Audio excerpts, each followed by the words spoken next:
Hello guys. जैसा कि हमने प्रीवियस वीडियो में जैसे कंस्ट्रक्शन के बारे में हम बात किए थे, आज हम बात करने वाले हैं डीसी मशीन के ईएमएफ इक्वेशन के बारे में।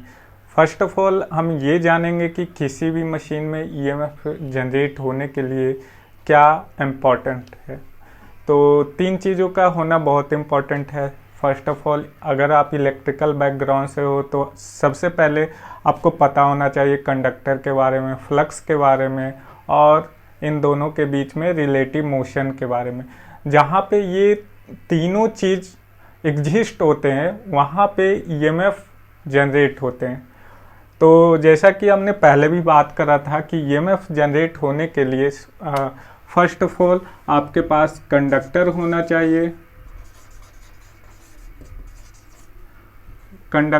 चाहिए, दूसरा फ्लक्स होना चाहिए और तीसरा दोनों के बीच में रिलेटिव मोशन होना चाहिए। ये तीनों चीज़ जहाँ पे होंगे वहाँ पे ईएमएफ जनरेट होंगे। तो इलेक्ट्रिकल मशीन कोई भी हो वहाँ पे ये तीनों कॉन्सेप्ट एग्जिस्ट करते हैं, इसलिए हर एक इलेक्ट्रिकल मशीन में ईएमएफ जनरेट होते हैं। हाँ, हालांकि सारे में इक्वेशन अलग अलग होते हैं लेकिन ईएमएफ जनरेट होते हैं। देखो तो हम डीसी मशीन पढ़ रहे हैं तो डीसी मशीन का ईएमएफ इक्वेशन बहुत ही सिंपल है, सबसे सिंपल ईएमएफ इक्वेशन है। यहाँ पे फर्स्ट ऑफ ऑल हम मान लेते हैं कि डीसी मशीन में P नंबर ऑफ पोल्स होते हैं, फाई क्या है, फ्लक्स पर पोल है, फ्लक्स। अब यहाँ पे यूनिट इम्पॉर्टेंट होता है, फ्लक्स पर पोल, फाई का फ्लक्स का क्या होता है, बीवर होता है, बीवर। एन क्या है, speed of armature in RPM, rotation पर मिनट, ठीक है। एक होता है आरपीएस, रोटेशन पर सेकेंड, लेकिन यहाँ पे स्पीड जो निकलेगा इसका किस में, आरपीएम में। आप आरपीएस में भी निकाल सकते हो, रोटेशन पर सेकेंड में भी। Z total number of conductor, A number of parallel path in armature winding, number of parallel path हो जाता है, क्या होता है, number of parallel path. It means आप जो उसका आउटपुट ले रहे हो ना, आउटपुट ले रहे हो वो कितने पाथ से ले रहे हो, वो होता है पैरेलल पाथ, ठीक है। अब बात करेंगे in one revolution of armature, एक रिवोल्यूशन, आर्मेचर के एक रिवोल्यूशन में फ्लक्स कितना कट करेगा, कोई भी कंडक्टर कितना फ्लक्स कट करेगा। तो अगर P नंबर ऑफ पोल है और फाई फ्लक्स है तो कितना करेगा, एक रिवोल्यूशन में P फाई फ्लक्स को कट करेगा, ठीक है, एक conductor. Time taken to complete one revolution, तो टाइम एक रिवोल्यूशन को कंप्लीट करने में कितना टाइम लगेगा, तो 60/n सेकेंड, ठीक है। तो ये एक मिनट में कितने सेकेंड होते हैं, 60 होते हैं। और n क्या है, n आपका स्पीड है, कंडक्टर का स्पीड है, किस स्पीड से वो रोटेट कर रहा है, ठीक है। Average induced EMF one conductor की बात करें तो एवरेज इंड्यूस्ड ईएमएफ क्या होगा, E बराबर P∅/T, P∅/T।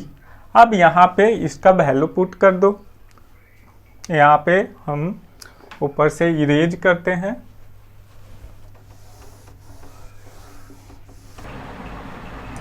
तो जैसा कि हमने average induced EMF one conductor का निकाला, E बराबर P∅/T, हमने T का यहाँ पे वैल्यू पुट किया जो कि यहाँ पे निकाला था 60/n।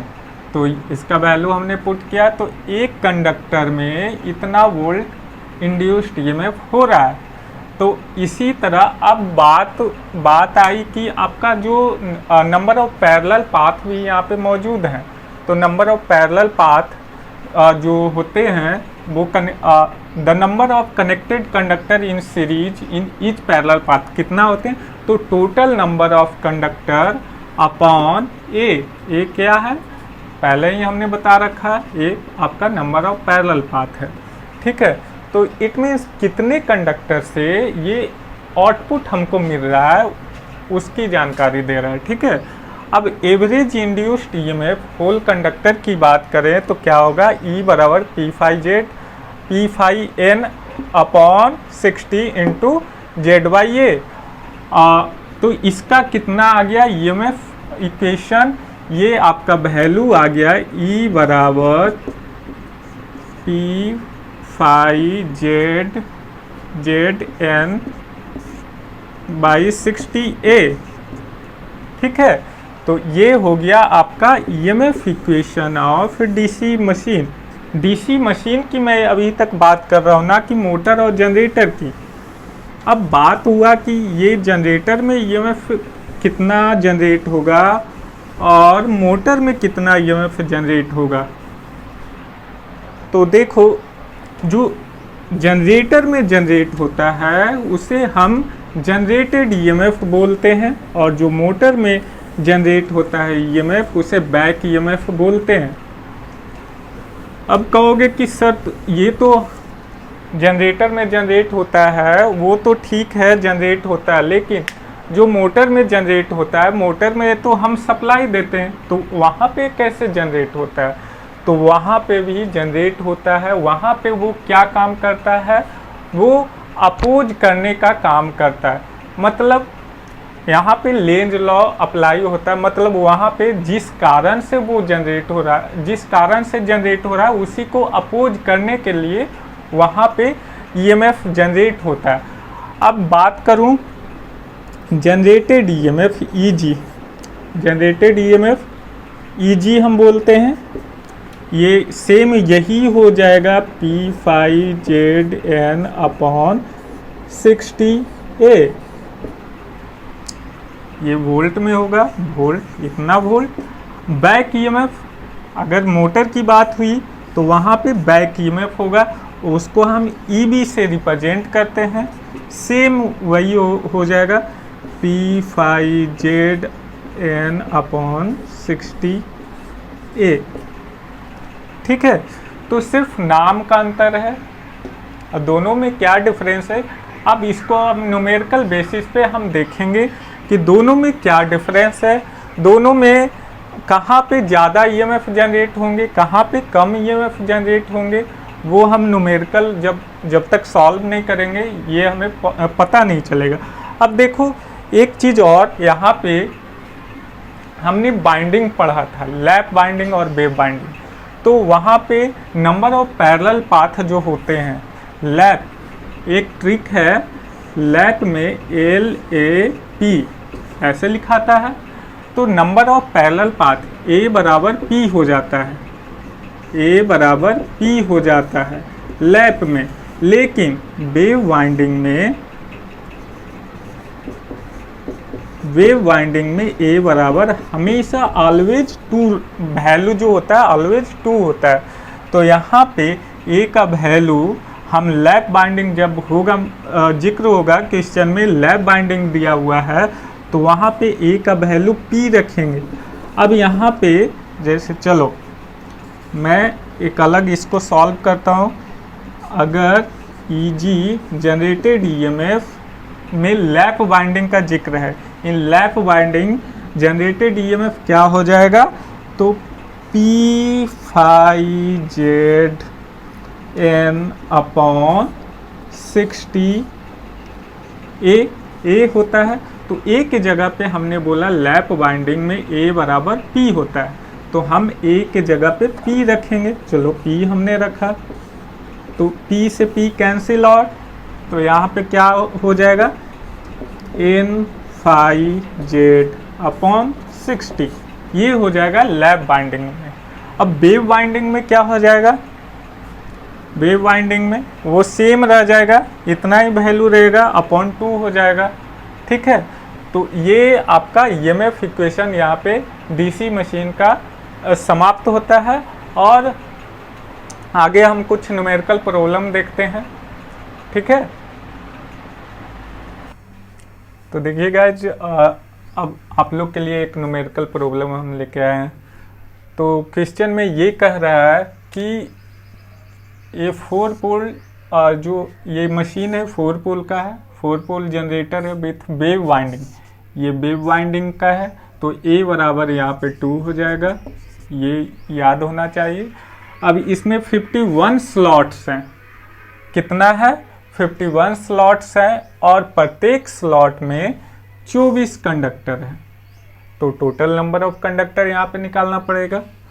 और फ्लक्स पर पोल कितना है 0.01। At what speed must have the armature rotate to give the induced EMF of 220। अब यहाँ पे जनरेटेड ईएमएफ ईजी का वैल्यू दिया हुआ है, P बराबर, फर्स्ट ऑफ ऑल क्वेश्चन को अच्छे से पढ़ना है, क्वेश्चन में जो दिया हुआ है उसको लिख डालना है।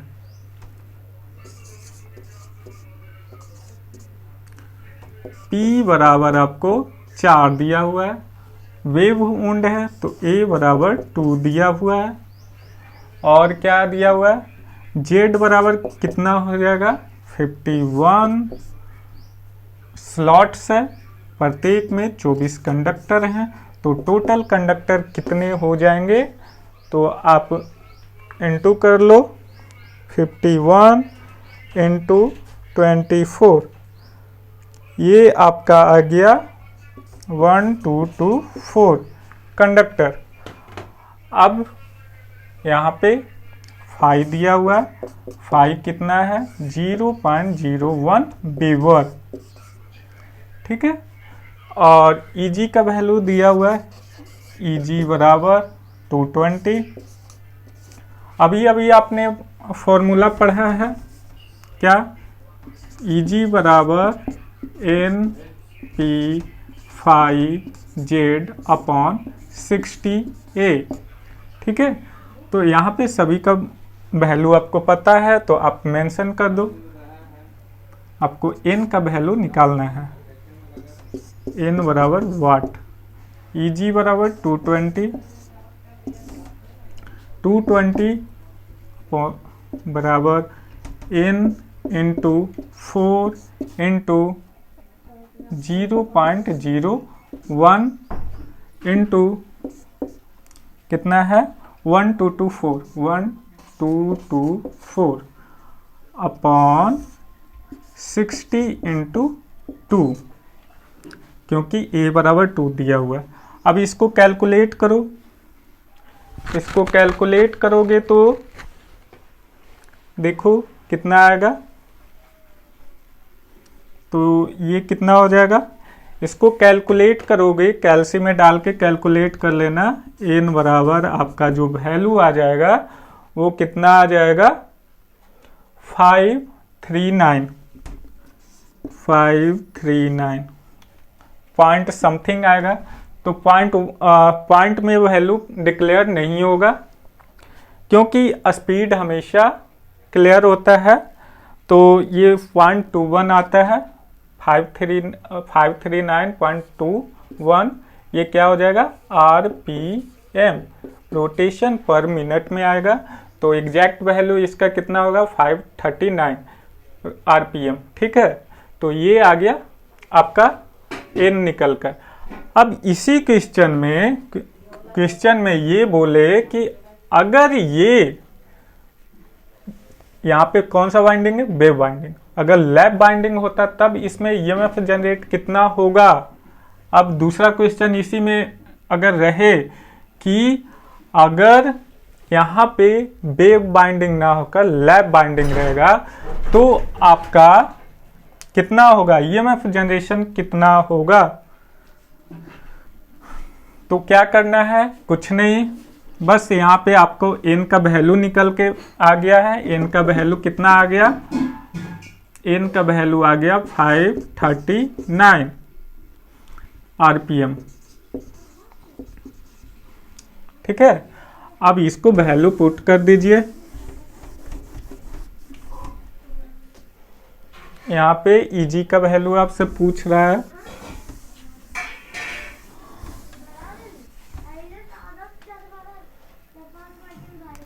तो EG का वैल्यू पूछ रहा है, तो EG बराबर N का वैल्यू कितना है 539 into 4 into 0.01 into 224 upon 60 into 4। अब इसको कैलकुलेट कर लीजिए, तो इसका जो वैल्यू आता है वो आता है 110 वोल्ट। इसको कैलकुलेट कीजिएगा तो इतना आ जाएगा। ठीक है, तो लैप वाइंडिंग और वेव वाइंडिंग में आपने क्या देखा, जब ये वेव वाइंडिंग था, वेव वाइंडिंग में आपका जो ईएमएफ था, वेव वाइंडिंग में ईएमएफ कितना 220 था। लैप वाइंडिंग में आपका क्या ईएमएफ क्या हो जाता है, घट जाता है। ठीक है, तो लैप और वेव में ये डिफरेंस है कि लैप हमेशा हाई करंट लो वोल्टेज के लिए जाना जाता है, और वेव वाइंडिंग जो होगा ये किसके लिए होगा, हाई वोल्टेज लो करंट के लिए, लो करंट मशीन के लिए होता है। ठीक है, तो ये आपका फर्स्ट न्यूमेरिकल। इसी तरह और भी न्यूमेरिकल हैं, आप खुद से ट्राई कर सकते हो, हम ग्रुप में शेयर कर देंगे। ठीक है, तो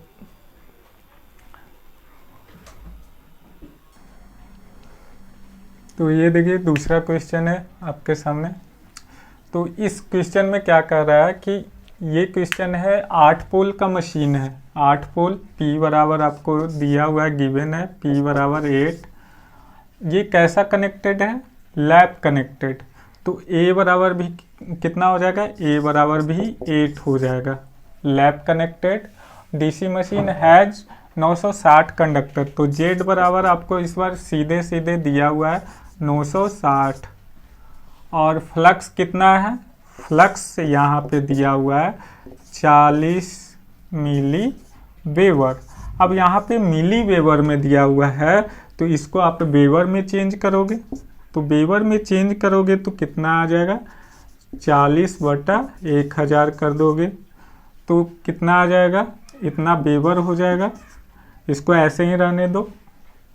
उसके बाद और क्या दिया हुआ है, एन का वैल्यू दिया हुआ है, स्पीड कितना है 400 आरपीएम। ठीक है, अब निकालना क्या है, ओपन सर्किट ईजी का वैल्यू निकालना है, जनरेटेड ईएमएफ। ईजी बराबर क्या होता है, NP/Z/60A। ठीक है, तो यहाँ पे इसका जो वैल्यू होगा ईजी बराबर कितना हो जाएगा, एन का वैल्यू दिया हुआ है 400 इंटू पी का वैल्यू 8 दिया हुआ है। इसका वैल्यू रखो या ना रखो, क्योंकि लैप में हमने बताया था ए से पी कट जाता है। ठीक है, क्योंकि ए बराबर पी हो जाता है, तो इसका वैल्यू रखो या ना रखो, कोई चलो रख ही देते हैं। 8 इंटू 5 का वैल्यू दिया हुआ है, कितना आया 40/1000। ठीक है, इसको बाद में हम रखेंगे।